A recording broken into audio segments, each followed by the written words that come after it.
HOA demolished my lake cabin over HOA fees. Then the investigation began.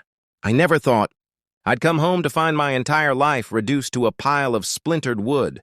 My name is Daniel Harper, and for 15 years, I owned a small lake cabin tucked away on the edge of Pinewater Lake. It wasn't a mansion. It wasn't worth millions, but it was everything to me. My late father built that cabin with his own hands. Every board, every nail, every window carried a memory. After Dad passed away, the cabin became the one place where I felt close to him. Unfortunately, a newly formed HOA had different plans. It started with a letter. According to the HOA president, Karen Mitchell, my property was now considered part of their lakeside community. The problem? My cabin had existed for decades before their neighborhood was even built. I wasn't a member. I never signed any agreement. And I certainly never agreed to pay their monthly HOA fees. I called Karen immediately. There must be a mistake, I told her. There isn't, she replied coldly. Everyone in this area pays. I asked her to show me the legal documents proving it. She never did. Instead, the fines started arriving. $500, then $200, then $5,000. Each notice became more aggressive. I hired a property attorney who reviewed my deed. His conclusion was simple. They have absolutely no authority over your land.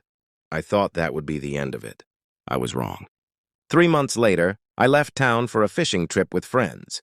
When I returned, I nearly drove my truck into the lake. My cabin was gone, completely gone. The porch where my father and I used to sit, gone. The stone fireplace, gone.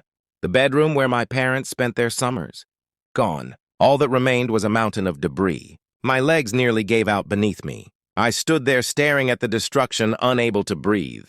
Then I noticed a bright orange sign. Structure removed under HOA authority. My hands started shaking. I called the sheriff's department immediately. The deputy who arrived looked just as confused as I was. Who authorized this? He asked. I pointed at the sign. The deputy frowned. An HOA can't usually demolish private property. That single sentence changed everything. The sheriff opened an investigation. Within days, detectives began reviewing permits. There weren't any. No demolition permit, no county approval, no environmental clearance. Nothing. Someone had simply hired a demolition company and ordered them to destroy my cabin. The investigators then interviewed the demolition contractor. That's when things became interesting. The contractor admitted Karen personally signed the paperwork. She claimed she was acting on behalf of the legal property owner.